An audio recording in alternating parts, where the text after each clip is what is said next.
Ons leer God ken as God die Vader. Maar het jy geweet, daar's verskeie Bybeltekste wat die moederlike sorg van God ook uitbeeld. Dis nie noodwendig in terme van vroulik of manlike geslag nie, maar in die manier waarop God liefdevol voorgestel word, sorgsaam, beskermend, vertroostend. Dis soortgelyk aan die eienskappe van 'n goeie moeder.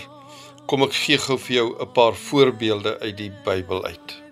In Jesaja 66 vers 13 lees ons, soos 'n moeder haar kind vertroos, of soos 'n moeder haar kind veilig laat voel, so sal ek julle veilig laat voel, so sal ek julle troos, sê die Here. Hier word God se troos dan direk vergelyk met die troos en die versorging van 'n moeder. Dit is intiem, sag en persoonlik. Jesaja 49 vers 15, daar lees ons, kan 'n vrou haar baba vergeet? Kan dit ooit gebeur dat sy haar nie sal ontferm oor die kind wat uit haar liggaam gekom het nie? Dan staan daar, ja, selfs al sal 'n moeder soms 'n kind kan vergeet, ek sal jou nooit vergeet nie. In hierdie vers gebruik God die beeld van 'n moeder se band met haar kind.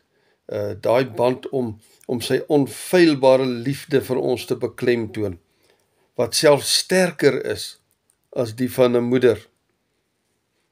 Hosea 11 van vers 3 af, nog 'n pragtige mooi voorbeeld. Daar staan, tog het ek Efraim geleer loop. Nou ja, 'n pa en 'n suster en 'n broer en 'n vriendin en 'n versorger kan ook 'n kind leer loop, maar dit is so moederlik hierdie teks. Tog het ek Efraim geleer loop. Ek het hulle op my arms geneem.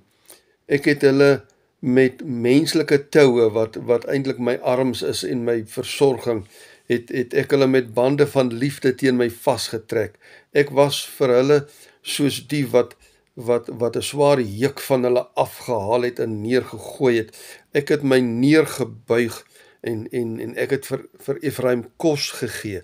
Baie die eienskappe van 'n moeder, hoewel hier nie eksplisiet van 'n vrou gepraat word nie, is die beeld van 'n ouer wat 'n kind leer loop en kos gee, is tog diep moederlik van aard. Dit is vol sorg en liefde.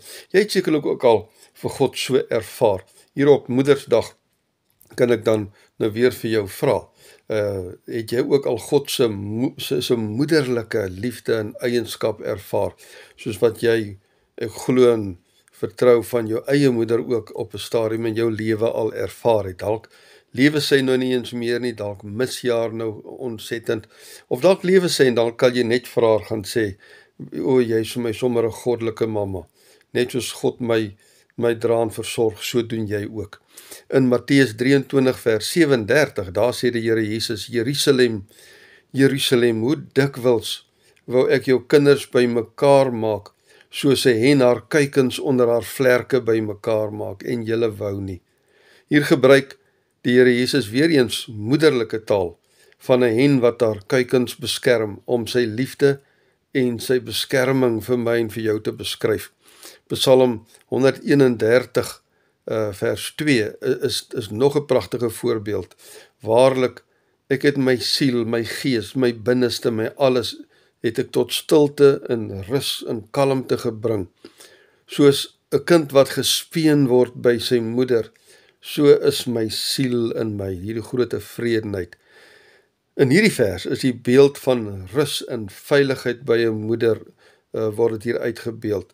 Dit simboliseer vir ons pragtig die vertroue en die diepe vrede in God se teenwoordigheid, in sy moederlike teenwoordigheid. Jy sou nie in hierdie wêreld, in hierdie lewe gewees het, as dit nie vir 'n pa en 'n ma, oupa en 'n ouma, ons kan ver teruggaan in die geslagte, as dit nie vir hulle was nie, maar in vandag se boodskap spesifiek, as dit nie vir 'n moeder was nie. Maar jy sou ook in hierdie wêreld gewees het, as dit nie vir God was nie, wat ook sy moederlike eienskappe in ons moeders op aarde kom plaas, sodat hulle dit weer aan ons kan deurgee. Regtig waar, moederlike liefde, ware opregte, warm, versorgende, vertroostende moederliefde, is eintlik goddelike liefde. Kom ons sê vandag vir God dankie vir sy moederlike versorging van ons elke dag in al omstandighede, in ons donker nagte, in ons hospitaal oomblikke, in ons hartseer oomblikke, maar ook in ons vreugdevolle oomblikke, 'n moeder wat al ons vreugdes met ons deel, 'n moeder wat vir ons leer in die lewe, voed, groot maak, sterk maak.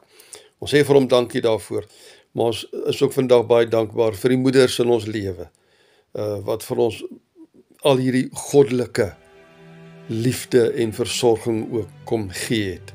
Kom ons gaan sê vandag dankie. Vir al daai moeders, en as jou moeder nie meer lewe nie, ag, kry sommer net 'n moeder, miskien jou eie vrou, of net 'n moeder vir wie jy net jou waardering kan gee, dat God sy liefde deur hulle ook laat leef in kinders se lewens, alles nie is hulle eie kinders se lewens nie.